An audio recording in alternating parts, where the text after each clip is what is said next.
دنیا میں احترام کے قابل ہیں جتنے لوگ، میں سب کو مانتا ہوں مگر مصطفیٰ کے بعد۔ ابھی آپ حضرات نعت کلمات پیش کر رہے سماعت فرما رہے تھے۔ اب میں عظمت قرآن اور قرآن مقدس کے پڑھنے اور پڑھانے کے لیے کچھ ترغیبی کلمات کہنے کے لیے اپنے استاد محترم، جن کو اللہ رب العالمین نے فہم و تفہیم کی بڑی دولت سے نوازا ہے کہ مشکل سے مشکل بحثیں بھی آپ آسان فرما کر طلبہ کو کھول کے پلا دیا کرتے ہیں۔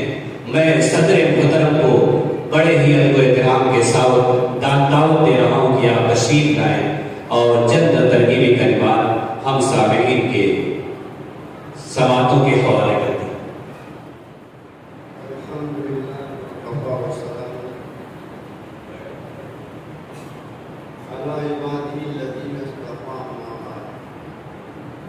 اعوذ باللہ من الشیطان الرجیم، بسم اللہ الرحمن الرحیم۔ من اعرض عن ذکری فإن له معیشۃ ضنکا۔ قال النبی صلی اللہ علیہ وسلم زینوا القرآن بأصواتکم۔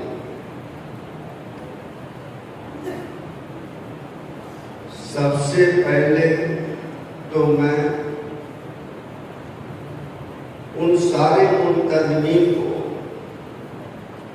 مبارکباد دیتا ہوں جنہوں نے مجلس حسن قرات اور نعت نبی صلی اللہ علیہ وسلم کی روحانی مجلس کا انعقاد کیا۔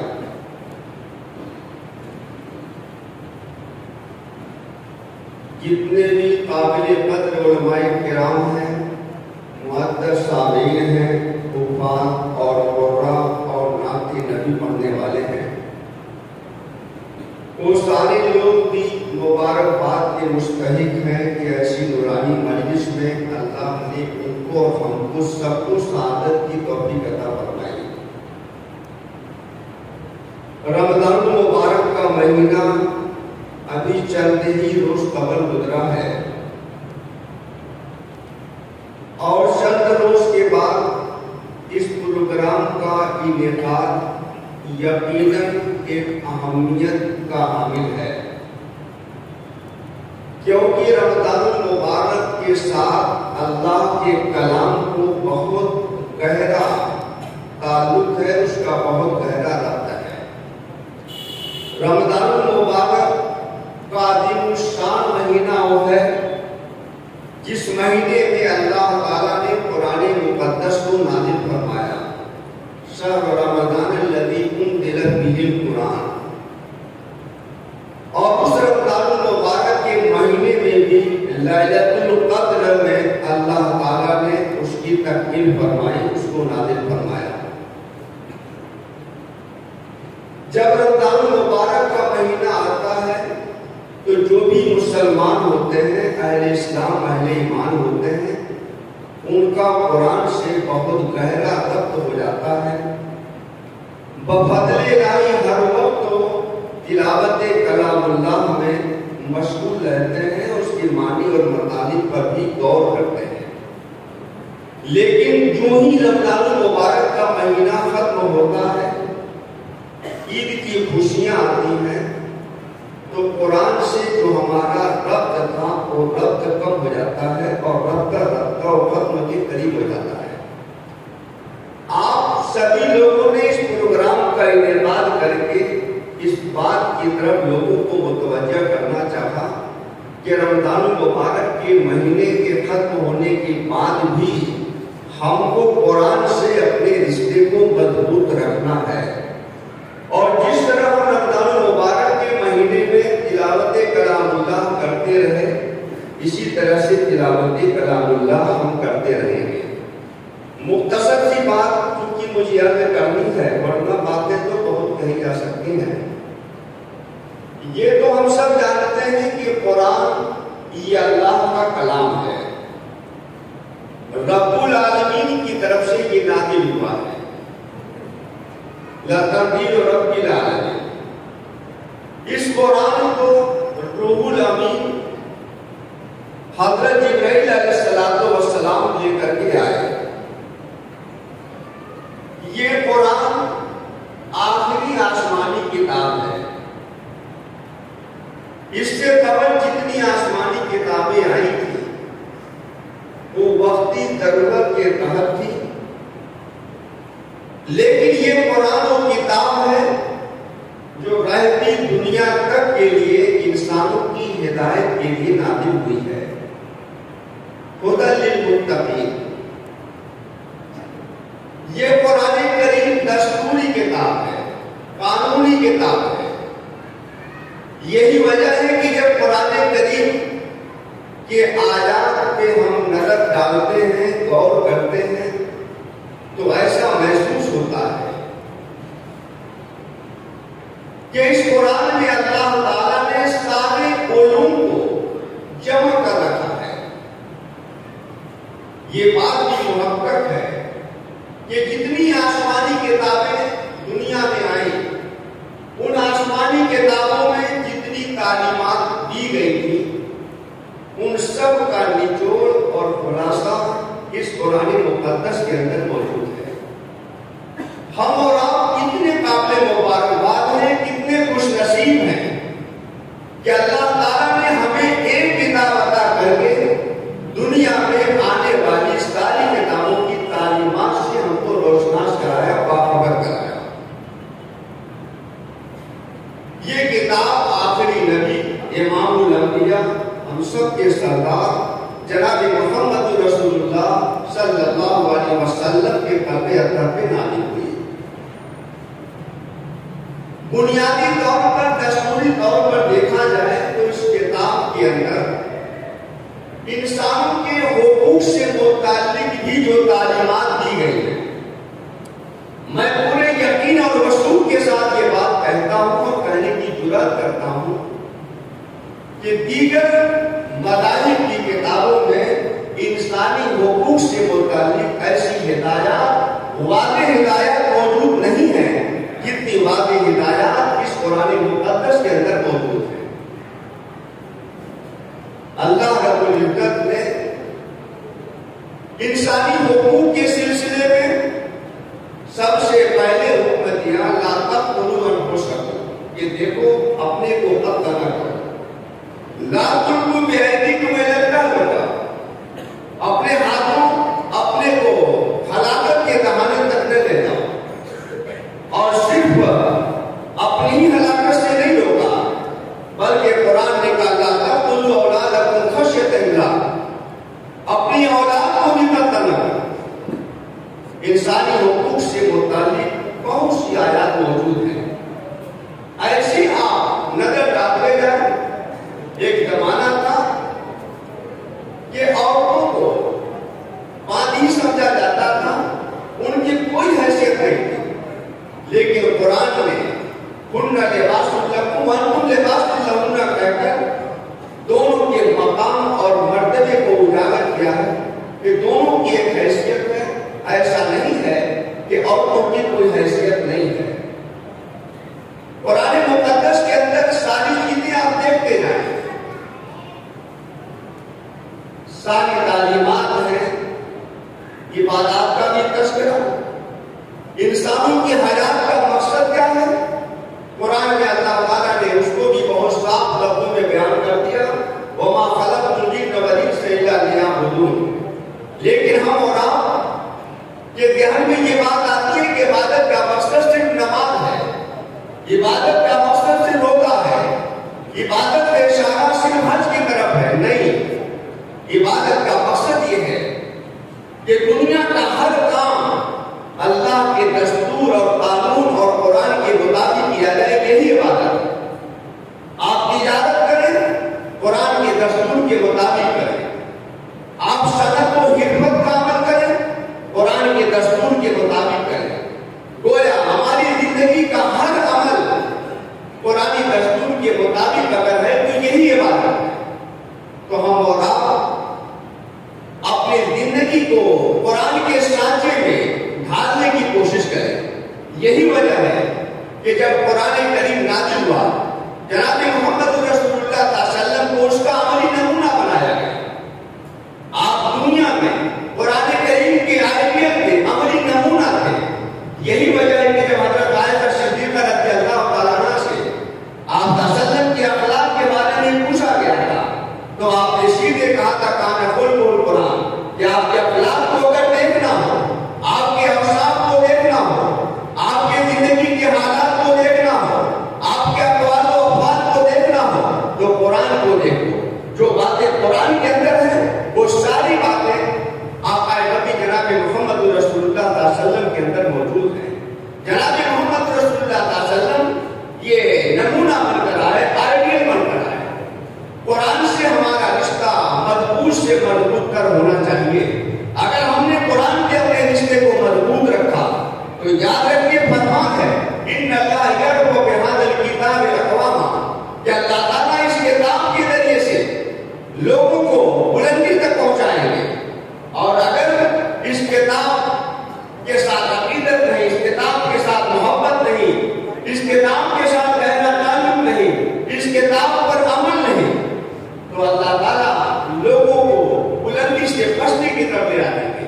اس لیے اگر ہم چاہتے ہیں کہ ذلت و خواری کی زندگی سے عزت و وقار کی بلندی کی طرف چلے تو ضرورت ہے کہ قرآن کریم کی رسی کو مضبوطی سے پکڑ لیں۔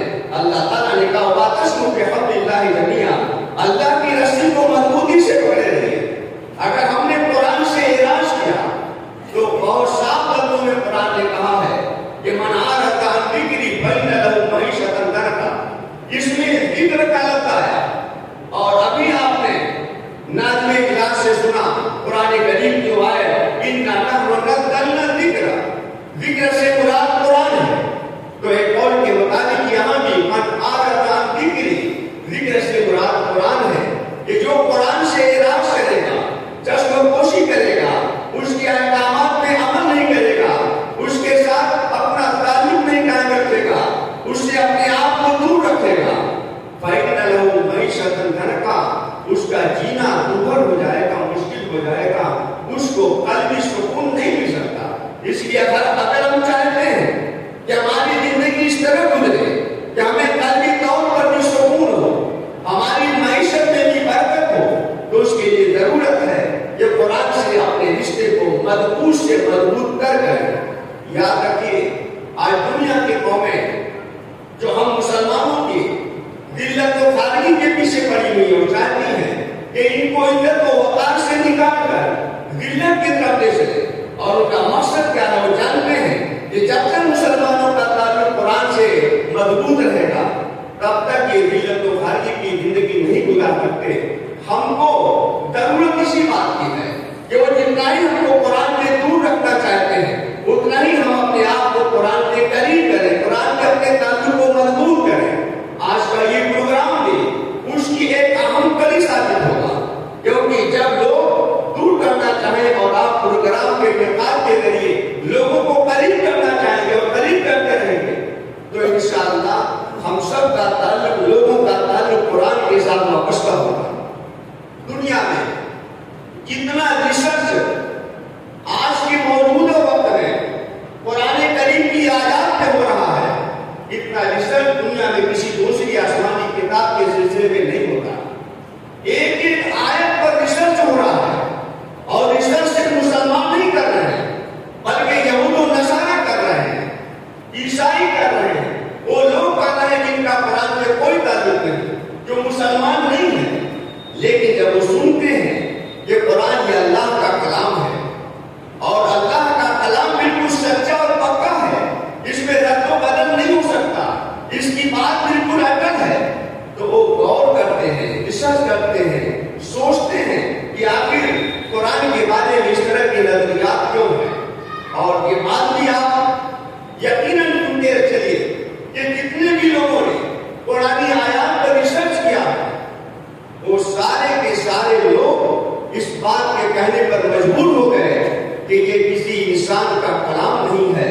یہ اللہ کا کلام ہے.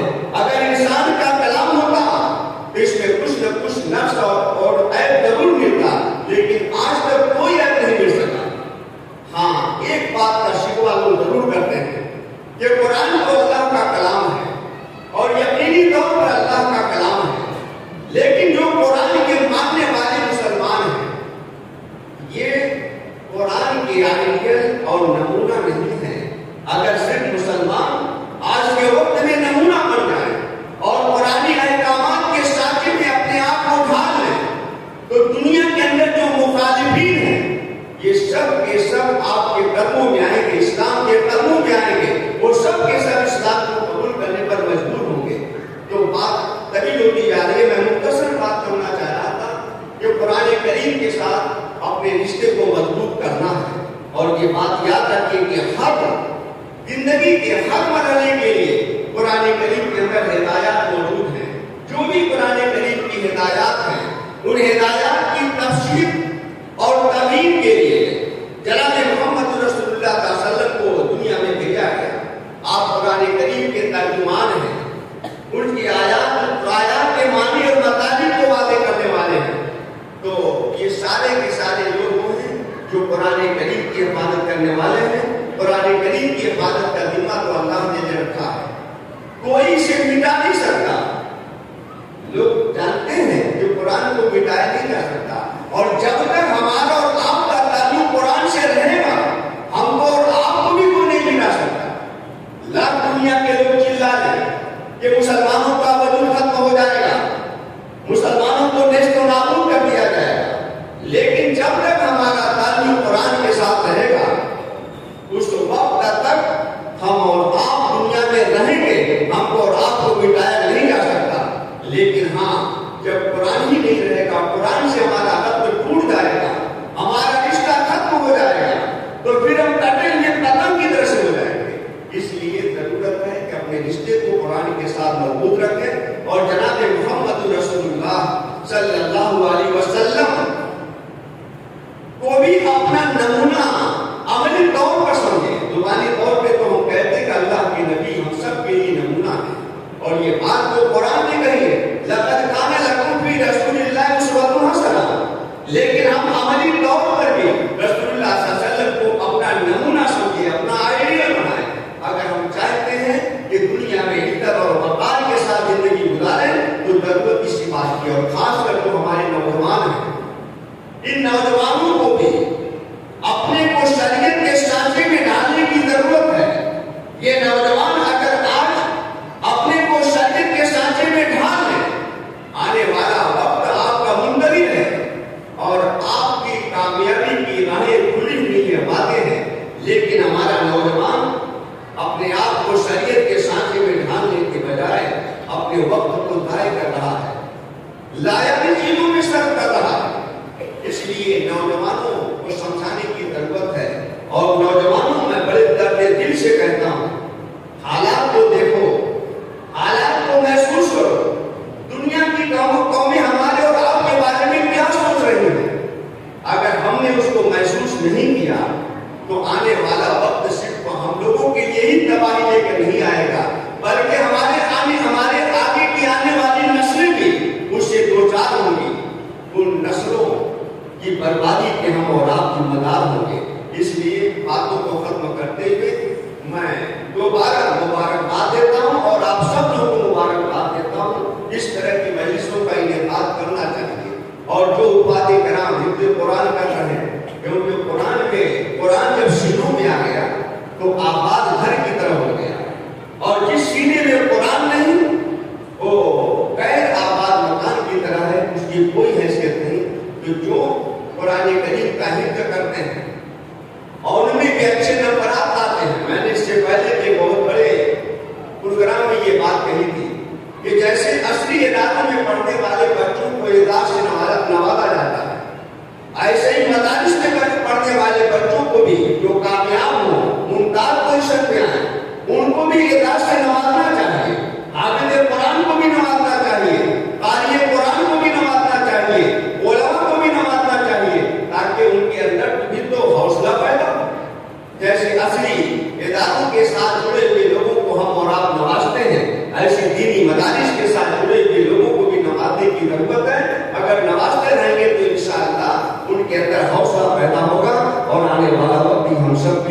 بہت ہی مفید ہوگا. بات طویل ہو گئی. میں آپ سب سے معذرت چاہتے ہوئے رخصت ہوتا ہوں. اللہ تعالیٰ اس پروگرام کو کامیاب کرے اور آپ سب لوگوں نے جو محنتیں اور کاوشیں کی ہیں اللہ تعالیٰ ان محنتوں اور کاوشوں کو قبول فرمائے اور اپنی